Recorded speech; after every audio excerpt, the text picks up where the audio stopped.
Let's bring in Garret Martin, co-director of the Transatlantic Policy Center at the American University in Washington, D.C. for more on the situation. Garret, thanks for being with us here in France 24. We appreciate your time. Russia striking a kindergarten. And yet, it always seems too often Donald Trump is very, very quick to listen to and believe what Vladimir Putin says about peace, about what's happening in Ukraine. Yes, absolutely. I mean, we've had a cycle of hot and cold in the last few months where Donald Trump has made a certain threat. Russia seems to temporarily show openness to dialogue. Then the threat is removed. And then Donald Trump realizes that Russia is not serious and we're back to square one. So it'll be interesting to see whether there will be any lessons learned and any changes in the next few weeks, because really, the constant factor remains that Russia is continuing the war and is showing no signs of stopping that on the ground.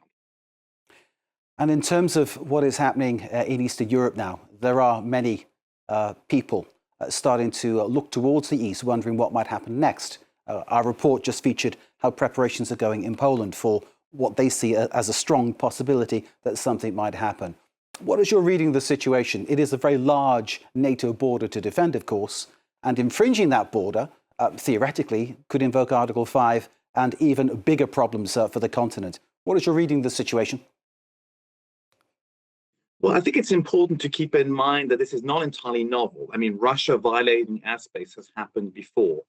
What we're dealing with now is the scale and the volume has certainly increased significantly.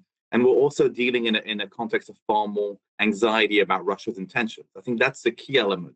Is this just a way to sort of probe, to provoke, to harass? Or is this a prelude to something far more sinister and an actual attack? And I think that's difficult to figure out exactly where we are in that context.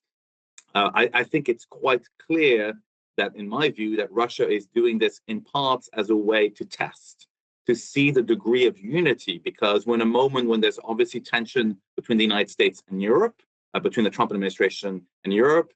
And I think there's a question to see how united would the Europeans be and how much public pressure would they face.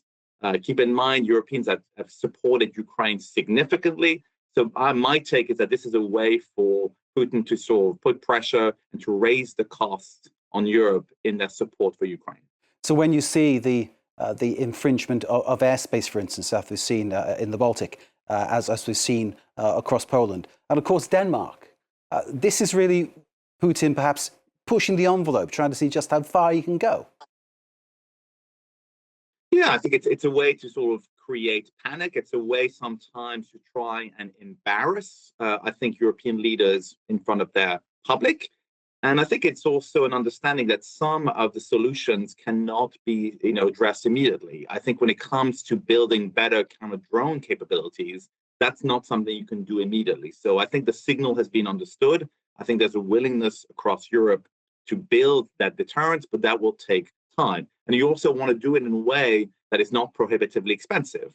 Putin can do this because sending drones to harass and annoy is not expensive.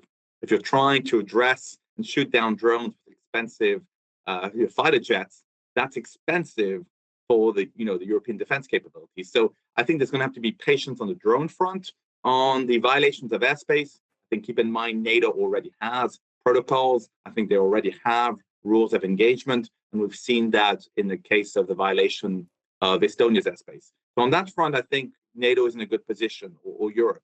On counter-drone capabilities, I think that will take time. Is the larger threat which might come through cyberspace?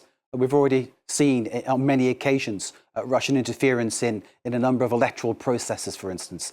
Is that really where the true battle is being fought? I think it's an important dimension of the battle. I think we're seeing an increase in what sometimes analysts call sort of gray zone operations, not quite war, not quite peace.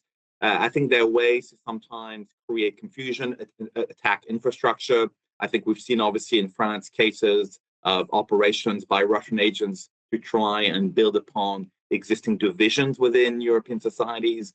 I think that battle is going to be very important, because ultimately what is needed here is a long-term commitment, a long-term desire to help Ukraine and to understand that what is at stake is not just about Ukraine, but it's about Europe as a whole. So keeping public support, I think, is going to be a long-term challenge.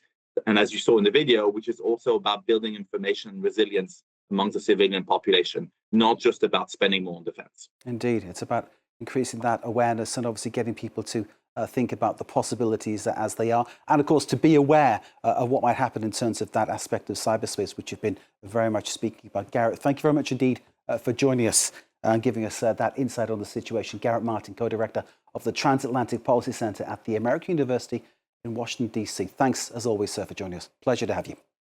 Thank you for having me. Thank you. Thank you again, sir.